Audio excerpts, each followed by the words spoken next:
নমস্কার বন্ধুরা, কেসি কিচেনে সবাইকে স্বাগত। আজ আমি নিয়ে এসেছি নিরামিষ একটা কাঁকরোলের রেসিপি। এই রকম রেসিপি গরম গরম ভাত কিংবা রুটি পরোটা সব জিনিসের সাথেই খেতে ভীষণভাবে ভালো লাগে। আর নিরামিষ দিনে যদি এইভাবে বানিয়ে দাও তো সকলেই খুব সুন্দরভাবে খেয়ে নেবে। সাধারণ তরকারিগুলো একটু ঘুরিয়ে ফিরিয়ে বানালে কিন্তু খেতে দুর্দান্ত লাগে। চলো দেখে নিই আমি কিভাবে বানাচ্ছি। দেখো, আমি অনেক কিছুটা কাঁকরোল নিয়েছি, সেগুলো এইভাবে লম্বা করে কেটে নিয়েছি। আর তার সাথে দেখো আলু নিয়েছি, আলুটাকেও 4 ভাগ করে কেটে নিয়েছি। এবার এদিকে একটা মশলা করে নেব। দেখো, জিরে, আদা আর 3-4টে কাঁচা লঙ্কা। এই কাঁচা লঙ্কাগুলো খুব বেশি ঝাল নেই, সেই জন্য আমি 4-5টা দিয়েছি। মশলাটা করে নিলাম। তারপরে এইদিকে একটা কড়াই চড়িয়ে তার মধ্যে দেখো সর্ষের তেল দিয়ে দিলাম। সর্ষের তেলটা গরম হয়ে গেছে। এবারে আমি একটা স্টিক দারচিনি আর 2টো এলাচকে থেতো করে দিয়ে দিলাম। আর তার সাথে দিলাম 1 চামচের মতো গোটা জিরে।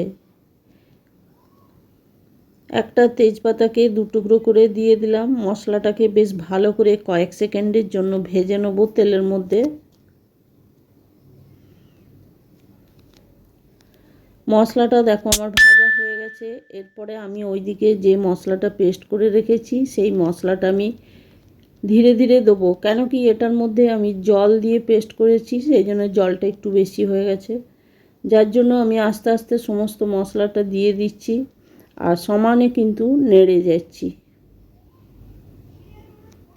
আর মশলাটা কিন্তু খুব ভালো করে ভেজে নিতে হবে, কেন কি আমি এই রান্নাটা পুরো বাটা মশলা দিয়ে বানাচ্ছি।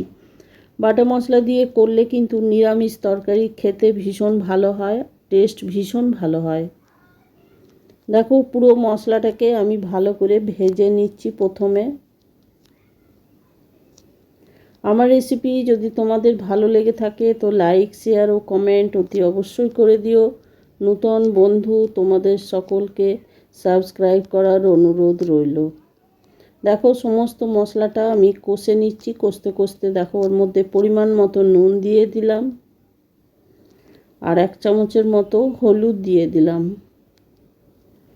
আর দিলাম তার সাথে 1/2 চামচের মতো গোলমরিচ গুঁড়ো। গোলমরিচ আর একটা কিন্তু শুকনো লঙ্কা আমি গুঁড়ো করে রেখেছি, সেইটাই দিয়ে দিলাম। গোলমরিচ দিলে কিন্তু তরকারির টেস্ট ভীষণ ভালো হয়।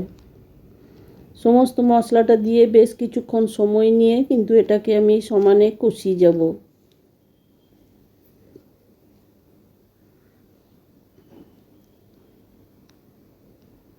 এইবার এইদিকে একটা আমি টমেটোকে পেস্ট করে রেখেছি, সেই টমেটোটা আমি দিয়ে দিলাম। একটা বড় সাইজের টমেটোকে আমি পেস্ট করে রেখেছি, সেটা আমি দিয়ে দিলাম। টমেটোটা দিয়ে দেওয়ার পরে দেখো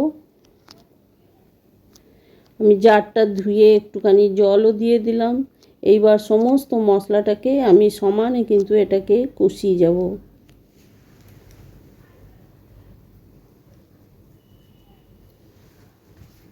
একটু বেশ সময় নিয়ে মশলাটা দেখো কষিয়ে নিলাম। এরপরে ওই যে আলুটা আমি কেটে রেখেছি ধুয়ে পরিষ্কার করে, সেই আলুটা আমি দিয়ে দিলাম। মশলাটা আমার কষানো হয়ে গেছিলো, তারপরে আমি একটুখানি হালকা মতো জল দিয়েছিলাম, সেটা আমার দেখানো হয়নি। এরপর দেখো আলুটা দিয়ে দেওয়ার পরে কাঁকরোলগুলো আমি দিয়ে দিলাম। তোমরা যদি চাও তো কাঁকরোলগুলো আগে ভেজে নিতে পারো, কিন্তু আমি ভাজিনি, একসাথেই রান্না করছি। কেন, প্রথমে ভেজে নিলে কিন্তু অনেকটা তেলেরও দরকার হয়, তরকারিতে অনেকটা তেলও হয়ে যাবে।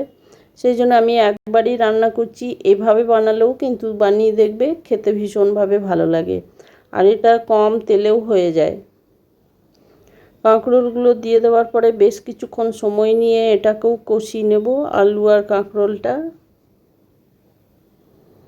দেখো সমানে আমি কিন্তু এটাকে কষিয়ে যাচ্ছি আর মশলাটা দেখো কষাতে কষাতে জলটা বা ঝোলটা আমার একদম শুকিয়ে গেছে।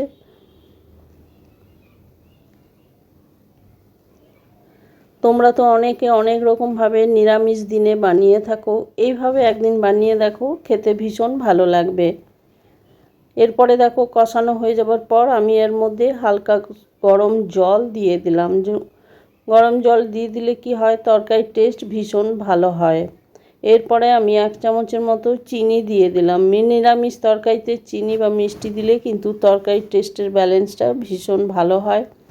এরপর ঢাকা দিয়ে আমি 5 মিনিটের জন্য রেখে দিয়েছিলাম। 5 মিনিট পরে দেখো ফিরে এসে দেখাচ্ছি ঝোলটা একদম কমে গেছে, কাঁকরোল আর আলু দুটোই কিন্তু সেদ্ধ হয়ে গেছে।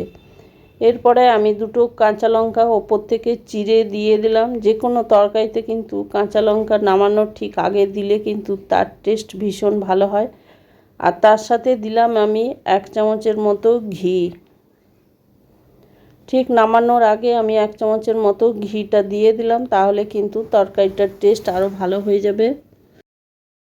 নিরামিষ তরকারিতে ঘিটা কিন্তু অতি অবশ্যই হাতের কাছে থাকলে দিয়ে দিতে হবে।